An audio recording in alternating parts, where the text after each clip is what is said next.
Oi, pessoal, tudo bem? Sou eu, Ana, aqui de novo. Espero que estejam todos bem. Na aula de hoje, a gente vai dar continuidade na parte de ecologia. Hoje nós vamos falar sobre ecologia de comunidades, né? Semana passada a gente conversou sobre ecologia de populações e vamos dar continuidade nessa parte de ecologia para depois a gente finalizar tudo e conseguir fazer uns exercícios com todo esse conteúdo de ecologia, beleza? Então vamos lá. Relembrando alguns conceitos da semana passada e hoje trazendo alguns novos. A gente viu que populações, né, são um conjunto de indivíduos que ocorrem no mesmo ambiente em um mesmo período de tempo. Então, eu coloquei aqui o exemplo de onças pintadas, né, no Pantanal, mas eu trouxe um esqueminha que eu achei que vai do micro ao macro, né, de um organismo, né? E a gente começou, né, falando de populações, né? São os indivíduos da mesma espécie ocorrendo em um mesmo período de tempo, em um mesmo espaço. E comunidades como sendo várias populações juntas. O habitat é um local onde normalmente ocorre um indivíduo ou uma população. E hoje, falando sobre ecologia de comunidades, a gente vai ver como esse estudo analisa as interações entre as populações e essas populações no ambiente, porque, como a gente viu, dificilmente a gente vai encontrar um indivíduo que não interaja com outros indivíduos da mesma espécie, por exemplo, né, semana passada, para se reproduzir ou para se alimentar, entre outras funções, entre outras ações. E também dificilmente a gente não vai encontrar populações que interajam com outras populações em um mesmo ambiente, né? Podem ser relações bacanas ou relações não tão bacanas. A gente vai ver agora algumas delas. Aliás, as relações. Então, uma definição de comunidade aí, que significa o conjunto de espécies que ocorrem juntas no mesmo local. Nem sempre a gente consegue ver mesmo, identificar os limites físicos de uma comunidade para outra. Mas, por exemplo, se a gente tem uma comunidade que vive em um rio, então ali tem algumas populações. Dentro desse rio ocorrem essas populações e é um pouco complicado a gente ver onde acaba uma comunidade, onde começa a outra. Então, essas áreas de transições de comunidades que são difíceis de perceber, que ocorrem de forma gradual, elas são chamadas de contínuo. Por exemplo, espécies diferentes em um rio, mas que se alteram do início do rio ao fim do rio, né? Agora, se a gente vai analisar a comunidade que existe dentro do rio e a comunidade que existe no ambiente terrestre, fora do rio, a transição entre o rio e o interior da floresta, ou não sei, a parte terrestre é uma transição muito mais clara, muito mais visível, né? Sair do ambiente aquático para o ambiente terrestre. Então, essa comunidade mista, porque alguns animais vivem parte na água, parte na terra, ou essa área de transição entre duas comunidades que é mais visível, que é fácil de perceber, é chamada de ecótono. Dentro da ecologia de populações, dependendo do que a pessoa que está pesquisando, trabalhando, né, quer saber, existem diversos, né, estudos e passos, né, para a pessoa desenvolver para poder estudar o que ela quer. Por exemplo, se ela quer saber a estrutura e a composição de uma comunidade, ela consegue analisar pela densidade, como a gente viu semana passada, e as espécies que compõem aquela comunidade. Agora, por exemplo, se ela quer estudar as interações entre as espécies, saber as características biológicas das espécies que compõem essa comunidade, mais experimentos em laboratórios onde você analisa as espécies separadamente, né? e depois em conjunto, você consegue saber as interações entre as espécies, né? Como que ela se comporta sem estar interagindo com outra e interagindo com outra. E o estado sucessional, que a gente vai ver em outra aula, né? Que é a sucessão ecológica, que é para dar um fechamento nessa parte de ecologia. Lembrando também o que a gente viu semana passada, relações intraespecíficas e interespecíficas. Semana passada a gente viu as intraespecíficas, né, que são entre indivíduos da mesma espécie. Hoje a gente vai trabalhar sobre as relações interespecíficas, que são de espécies diferentes, como a gente pode ver aqui nesse esqueminha basiquinho que eu fiz, que são as relações entre populações diferentes. Então vamos lá.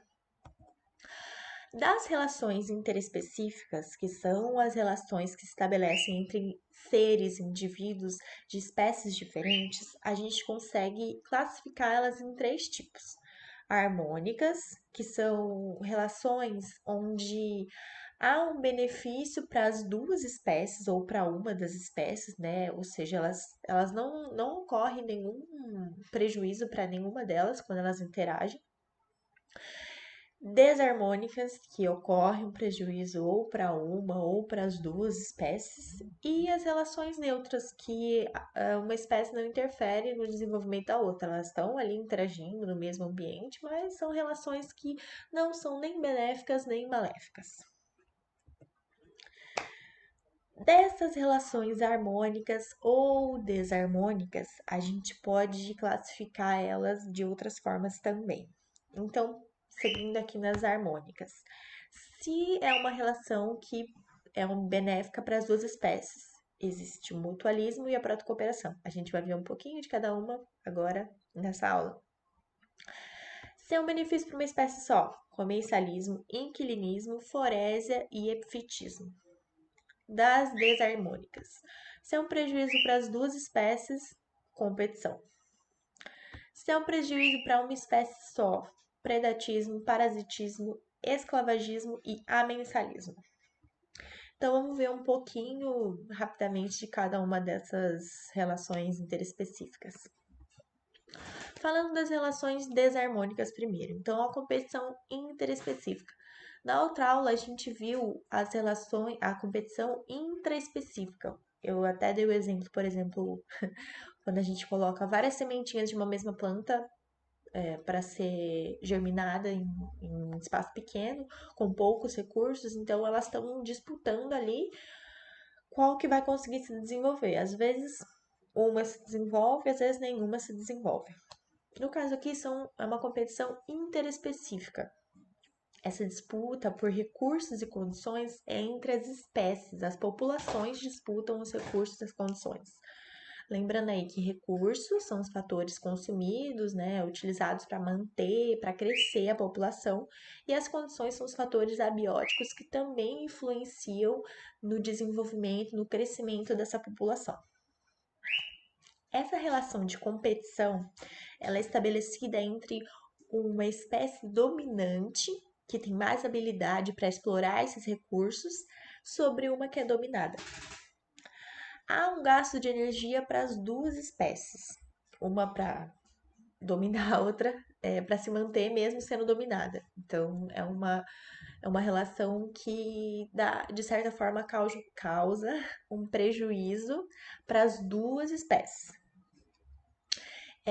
Existe um princípio chamado princípio de exclusão competitiva de Gauss, que é o pesquisador que fez um experimento, né, que deu, que deu origem a esse princípio, né?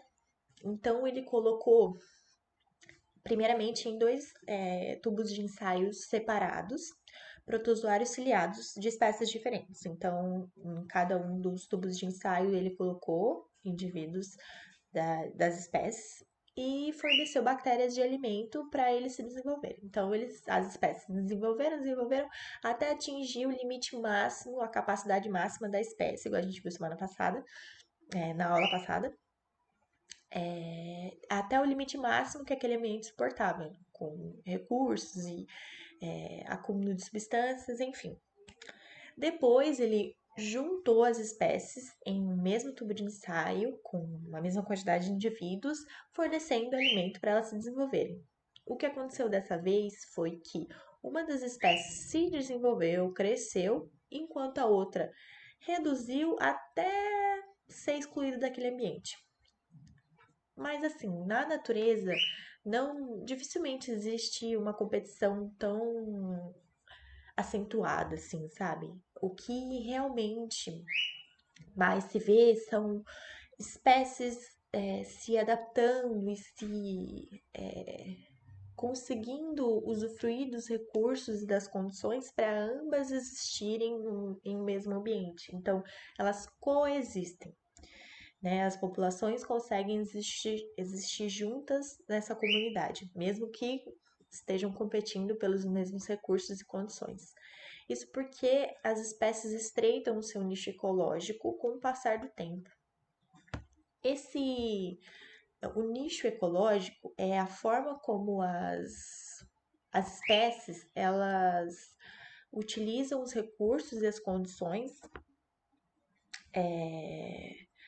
para cumprir as suas necessidades de vida dentro da comunidade.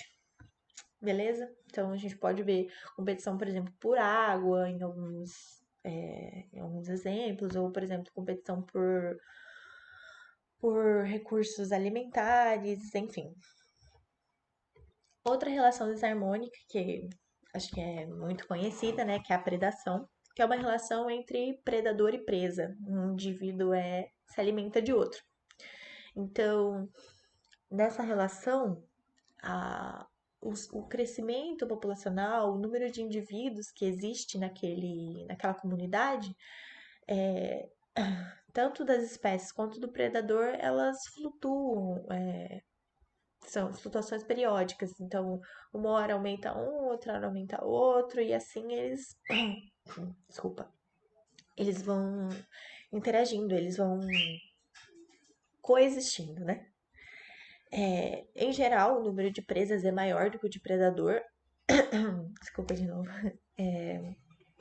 Na natureza, né? E ambas as populações elas são afetadas por fatores ambientais. Por exemplo, se diminui o espaço ou ocorre uma seca muito grande, enfim, ambas as espécies são afetadas por esses fatores ambientais, né? Que restringem ou não o crescimento e desenvolvimento populacional.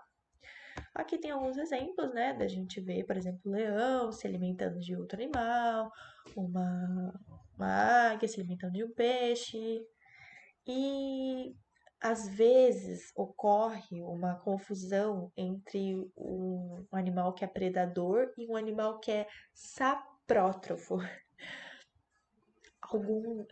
Os urubus, como fala, esqueci o outro animal que se alimenta de carcaça também. Se eu lembrar depois eu falo.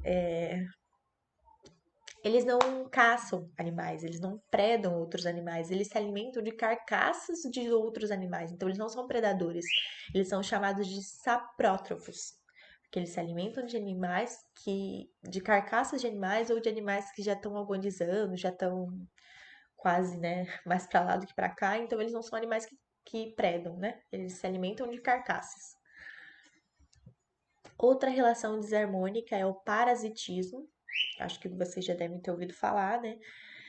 É a relação entre um parasita e um hospedeiro. O parasita vive no hospedeiro e do hospedeiro ele retira o seu alimento. Então ele fica lá se alimentando do hospedeiro.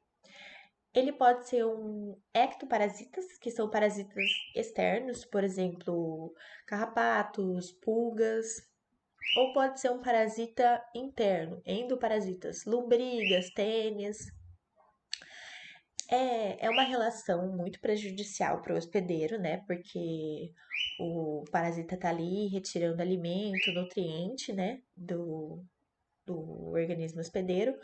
Então, é uma relação que pode levar à morte do hospedeiro, mas geralmente não é uma morte imediata, igual, por exemplo, na predação, que o predador caça e mata logo. Então, como o parasita vai se alimentando, ele também vai se mantendo conforme o outro indivíduo, o hospedeiro, vai se mantendo também, mesmo que de forma prejudicial, né? Um exemplo desses parasitas são os insetos hematófagos, só que diferentemente da tênia ou do carrapato, que ficam nesses hospedeiros, os hematófagos eles parasitam apenas no momento que eles precisam se alimentar, que são os animais, os insetos, né, que se alimentam de sangue. Então, por exemplo, o mosquito da dengue, que está aqui exemplificado, ele vai, suga o sangue, se alimenta e vai embora. No caso, é, apenas as fêmeas, né, dessas espécies, elas são hematófagos, que se alimentam de sangue. Entre as plantas também existe essa relação de parasitismo. As plantas que parasitam outras e retiram a seiva bruta e a seiva elaborada, né, sendo um prejuízo muito grande para o indivíduo hospedeiro, são chamadas de holoparasitas. E essa relação é uma relação que prejudica muito o hospedeiro, porque é a retirada de muitos nutrientes, né? Tanto a seiva elaborada quanto a seiva bruta. Então, são indivíduos que enfraquecem de forma muito rápida. E existem os hemiparasitas, que são plantas que retiram apenas a seiva bruta do hospedeiro. Também é prejudicial, mas menos do que, né, os holoparasitas, desculpa, que se alimentam tanto da bruta quanto da elaborada. Em populações muito densas, onde os parasitas conseguem se proliferar, né? Por exemplo, um monte de cachorro junto, assim, né? E um deles tem carrapatos, é muito mais fácil que os parasitas se multipliquem, né? E acabem parasitando grande parte dos mamíferos, dos cachorros, né? Então, acaba que eles funcionam como agentes de seleção natural, porque alguns animais não sobrevivem ao parasitismo, né? Animais que às vezes são mais fracos, porque ser mais apto não significa ser mais forte, né? Mas em alguns casos, alguns exemplos, sim. E também como controle populacional, porque acaba que alguns indivíduos não sobrevivem, então os parasitas, né, controlam aí a densidade, o número de indivíduos daquela população e selecionam alguns que são mais aptos, né, dependendo da forma que eles parasitam. Outra relação desarmônica é o amensalismo, chamado também de antibiose por alguns autores. Uma população é afetada diretamente e a outra não. Elas separadas, elas vivem normalmente, mas quando interagem, quando são colocadas juntas, uma cresce em detrimento da outra. Porque uma população libera substâncias que impedem, que inibem o desenvolvimento e o crescimento da outra população. Isso acontece entre as plantas também, é chamado de alelopatia, que é o impedimento da germinação de uma planta por substâncias químicas liberadas pela outra espécie, né? Então, existem algumas leguminosas, né, que se a gente plantar nas hortas, uma estabelece uma relação de amensalismo com a outra, então impede o crescimento da outra muito próximo. Eucaliptos, entre outras plantas que impedem que no entorno delas cresça outra planta, né? Diminuindo a competição por recursos, né? E foi dessa forma que foi descoberto o primeiro. Foi dessa forma, não é? Essa relação desarmônica que foi onde se desenvolveu o primeiro antibiótico. Não sei se vocês conhecem, né? A história da penicilina. Um fungo foi colocado, um fungo na placa de Petri, onde se encontrava uma bactéria, né? Esse fungo impediu o crescimento dessa bactéria porque ele liberou substâncias, né, nessa placa de Petri que impediram que essa bactéria se desenvolvesse. Aqui fica bem evidente, tá vendo?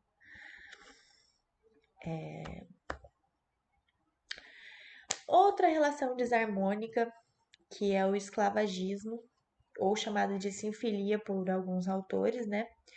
Onde uma espécie ela emprega as atividades, as funções da outra espécie. Então, tem um gasto muito grande de energia de uma das espécies, né, para poder cuidar, manter a outra espécie. Um exemplo, né, aqui dos pulgões e as formigas, porque os pulgões não, os pulgões, eu misturei pulgão e formiga, desculpa. Os pulgões se alimentam da seiva elaborada das plantas, que é muito rica em açúcar. O excesso de açúcar, eles eliminam. E as formigas se alimentam desse excesso liberado por eles. Então, elas meio que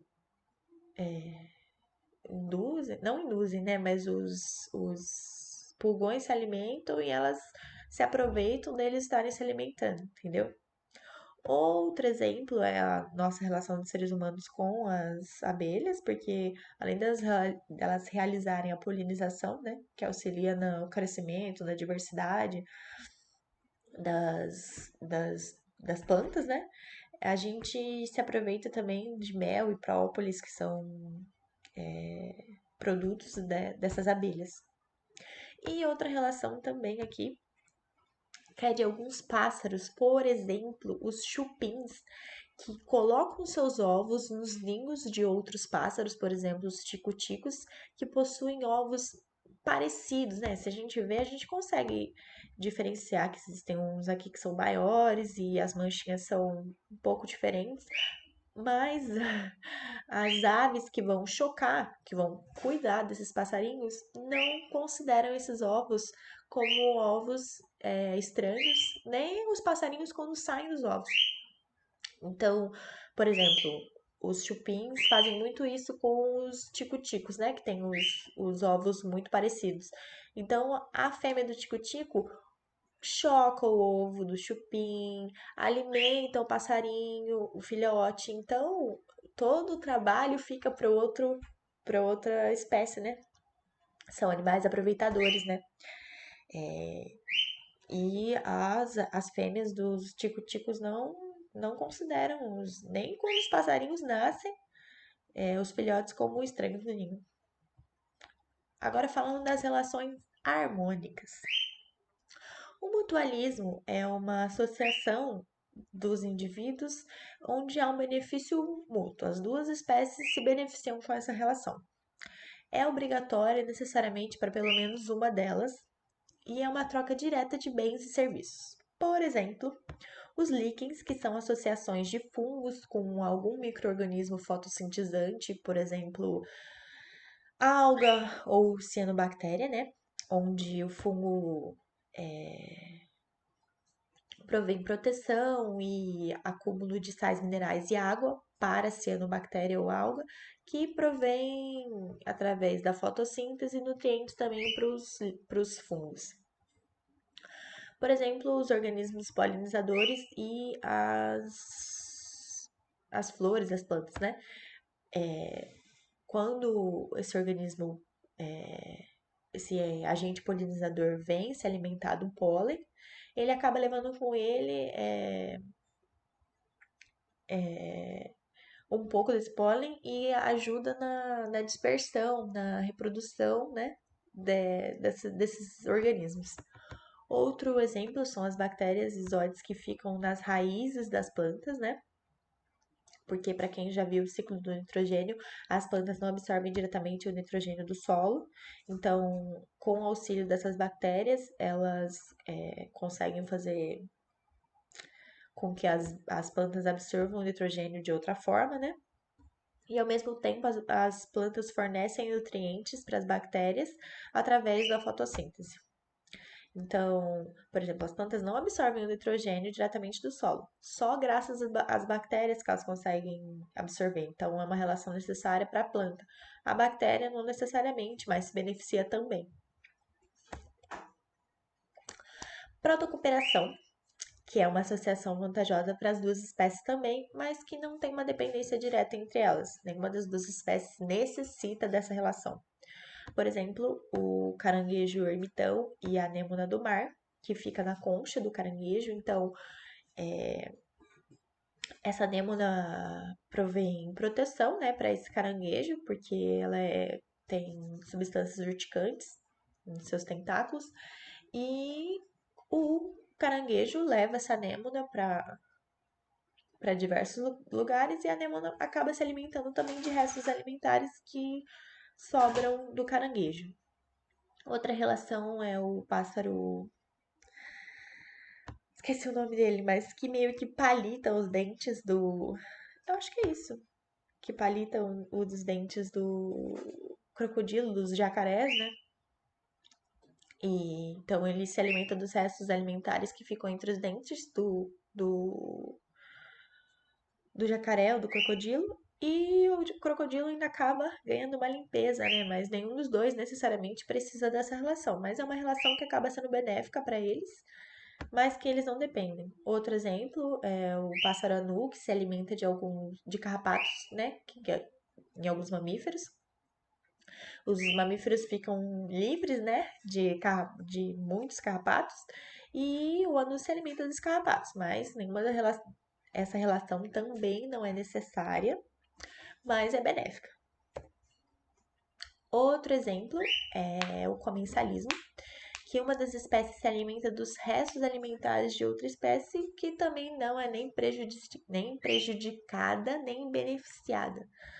Por exemplo, o peixe rêmora, que fica meio que acoplado nos tubarões, né? Então, eles têm uma adaptação na nadadeira, eu acho, que ancora eles nos tubarões, então os restos alimentares que sobram dos tubarões, eles vão se alimentando. E os tubarões, assim, não são prejudicados por isso, né? Não falta alimento para eles, né? As anêmonas do mar e os peixes palhaços, né? Os peixes palhaços costumam se proteger entre os tentáculos, porque, como eu falei, as anêmonas, possuem substâncias urticantes nos seus tentáculos, mas os peixes palhaços possuem uma proteção contra essas substâncias, né? Por isso que eles não se queimam. Então, os peixes palhaços se alimentam dos restos de alimentos que ficam entre os tentáculos como fala? Das anêmonas. Além de adquirir proteção. Então, essa relação pode ser também chamada de inquilinismo, mas como eles se alimentam também dos restos alimentares, pode ser chamada de comensalismo também. Além disso, né, alguns abutres, lembrei aquela hora eu falei urubus e abutres, eu queria falar abutres, se alimentam dos restos, das carcaças de alimentos que outros animais já se alimentaram, então sobra para eles. Que os animais que já se alimentaram também não são prejudicados por essa relação, né, porque já se alimentaram, então o que sobra, os abutres se alimentam. O inquilinismo, né, que é uma outra relação, onde a espécie ela se beneficia apenas do abrigo que a outra espécie oferece. E a outra espécie que abriga essa planta não se prejudica de nenhuma forma. É um exemplo do. Gente, esqueci o nome desse peixinho. E o pepino do mar. É, esse, esse peixe ele se favorece do abrigo oferecido pelo pepino do mar. Então ele sai para se alimentar e volta para ficar protegido no interior desse pepino do mar, mas o pepino do mar nem se favorece nem se prejudica. Entre as plantas, essa relação de inclinismo é chamada de epifitismo, onde uma espécie se apoia na outra para conseguir o acesso à luz e realizar a fotossíntese. É o caso das orquídeas e das bromélias.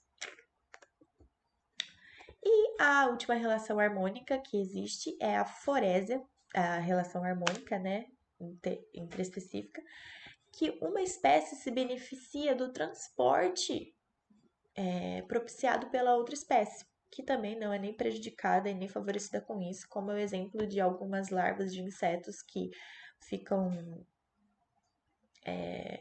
aderidas a outros, né, que levam para lá e para cá, mas que não são prejudicados por isso, e de alguns carrapichos, né, que na gente, né, vive grudando, dependendo do lugar que você anda, gruda e a gente transporta para lá e para cá. Então, essas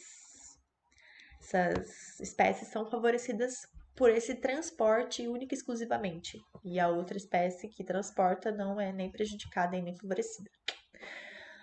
Bom, pessoal, é isso.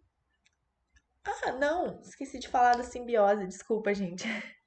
A simbiose é uma associação entre os dois indivíduos de espécies diferentes, onde um simbionte vive no hospedeiro. Há uma grande dependência, uma intimidade dos indivíduos, e só que é uma relação que pode ser tanto prejudicial quanto benéfica. Então, a simbiose pode ocorrer tanto em relações harmônicas quanto em relações desarmônicas.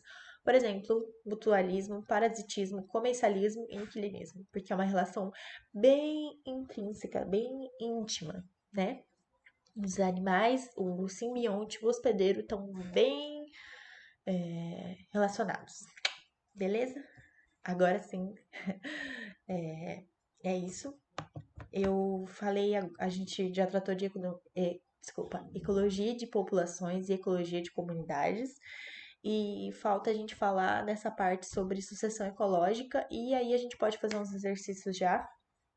Eu vou deixar isso para a próxima aula de ecologia.